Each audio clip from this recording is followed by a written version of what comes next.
I want to go on record saying we should open with the spill. Done. We'll open with the spill? No, but you're on record saying you think we should. The spill's all anyone's talking about. Because we're the ones telling them to. We're still reporting on it, just not at the top. I'm looking at film of an oil rig sinking into the ocean. That's pretty good television. We don't do good television, we do the news.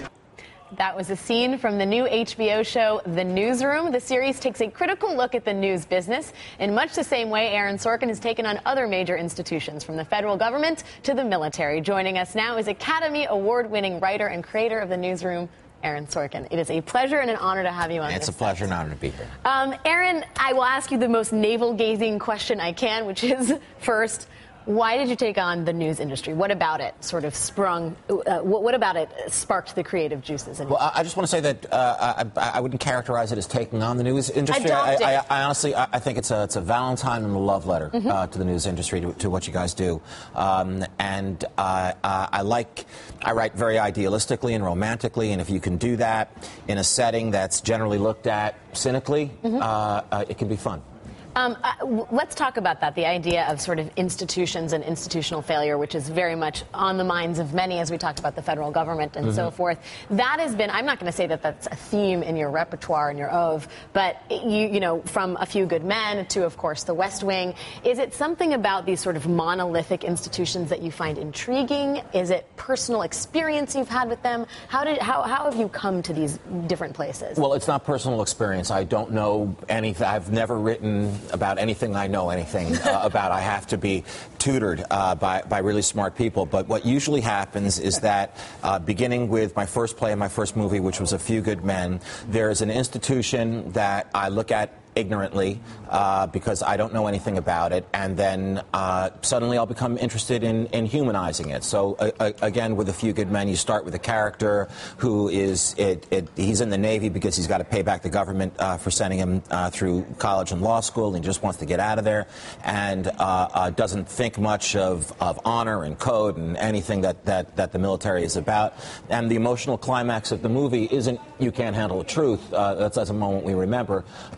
It's when he says to Jack Nicholson, "Don't call me son. I'm a lawyer and an officer in the United States Navy," and suddenly has pride in it. Same thing with the White House, which we generally in popular culture, our leaders are portrayed either as Machiavellian or dolts. And I wanted to take or Machiavellian dolts. Or Machiavellian dolts. And I wanted to take a more optimistic look at it, and that's what we're doing now with The Newsroom.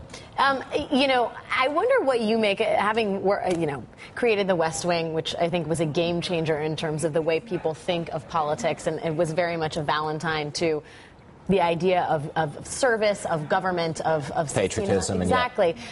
Where we are in terms of the national dialogue around not only the president, but public service. You know, we talk a lot about, in the show, the way I think a lot of folks on the right have vilified the notion of public service. Yeah. Congress's hours should be cut in half. People should be paid less. It's all crony capitalism, et cetera, et cetera. Yeah, that's sad to see that public sector jobs seem to be discussed on the right as a bad thing. That if you work for the government on the federal, state, or local level, that's a bad thing somehow. Everyone in my family except me has done that. My sister with the Navy and with the Justice Department, my brother with the District Attorney's Office, my mother a public school teacher in Manhattan her entire life. They are doing that instead of doing jobs that could have paid them a lot more money, and I've always admired that. The closest I've been able to come to it is writing about it. So I would love to see us return to a time when that JFK invoked, where young people were encouraged to go into public service. Do you think do you think such a change is possible, Governor Rendell? Sure. I mean, one of the reasons I wrote my book is A Nation of Wusses. Right. I wrote my book is because I wanted to give young people a look at my life, and I say in the book, despite all the frustrations, the challenges, the low pay, the lousy working conditions, if you spend every day of your life trying to make people's lives better, it's an incredible way to live. Yeah, I would imagine, and I would imagine that 98% of it is incredibly frustrating, but that 2% makes it all worth of being able to see that you changed somebody's life for the better has got to be worth it. Let's talk a little bit about the news business, because we are in, of course, the newsroom. You said news shows should be exempt from having to deliver ratings, which I think is a brilliant concept. But I'd like to know a little bit more about, why you think that. On the show that you've created, the newsroom, ratings are obviously certainly part of the game, but there seems to be a core belief that you can have a great news program and you can also get great ratings. That's the idealism of the show. This is a show that's making constant references, whether it's Don Quixote or Brigadoon or Camelot, or the name of the station itself is Atlantis, and it's owned by a parent company called Atlantis. It's making constant allusions to imaginary lost cities. So this show is fiction set against the backdrop of real events. It used to be that networks had a real firewall between entertainment and news. That Gilligan's Island and Petticoat Junction, those shows were supposed to make you a tremendous profit, and the news was supposed to be a loss leader, and ratings weren't supposed to matter. And in one of the episodes, we even talk about that when the original deal was made, William Paley, David Sarnoff, the sort of the inventors of broadcasting and of network news, made their original deal with Congress they wanted free use of the airwaves. Congress said, sure, but in exchange, you have to give us, back then it was 1 hour, not a half hour, 1 hour of what they called informational programming. We call it the nightly news now.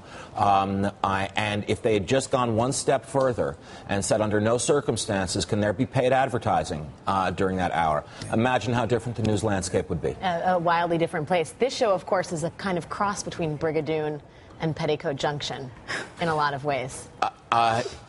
Yes, I think. I'm a big fan of Petticoat Junction. I like the long Sorkin-esque pause there.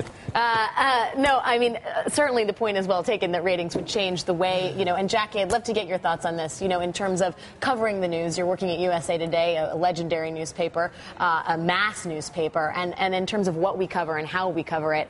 The times are changing, and the thing that we haven't talked about is the internet, I think, also has changed the news business game. I will use that in a second after Jackie answers to talk about the Facebook movie, Aaron, so prepare yourself. Okay. Well, I think, getting web hits, getting web traffic is a huge driver now, of course, because it drives eyeballs to the site, and then there's ads on the site, and, it's just that is part of our life right now.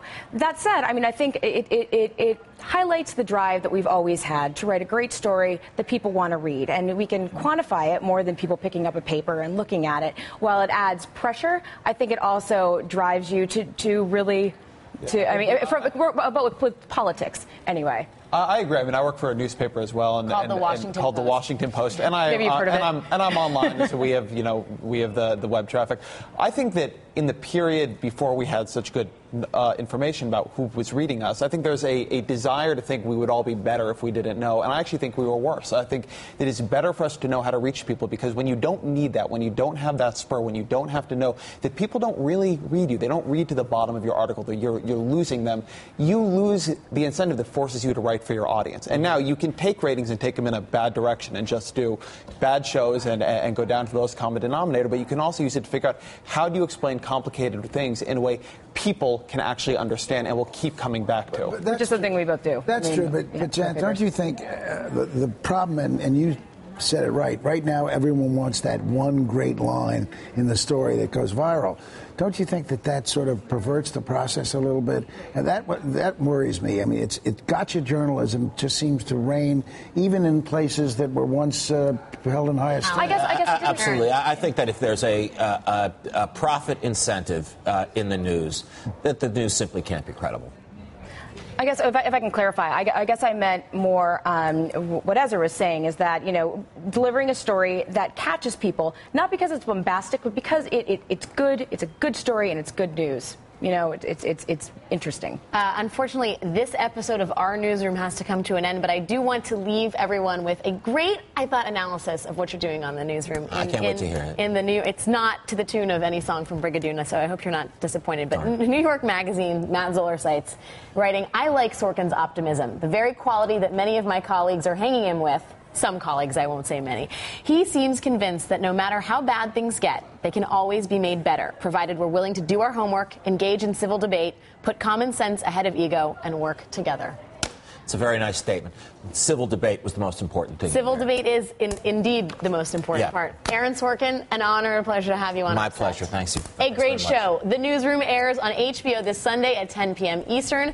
And also thank you to Ezra, Governor Rendell, and of course, Jackie Kucinich. That's all for now. I'll see you back here Monday at noon Eastern, 9 a.m. Pacific, when I'm joined by Sam Stein, Richard Wolff, and Ari Melberg. Until then, you can find us at facebook.com/nowwithalex. Andrea Mitchell Reports is next with Chris Cillizza in the anchor chair. Chris Cillizza, TGIF, my friend.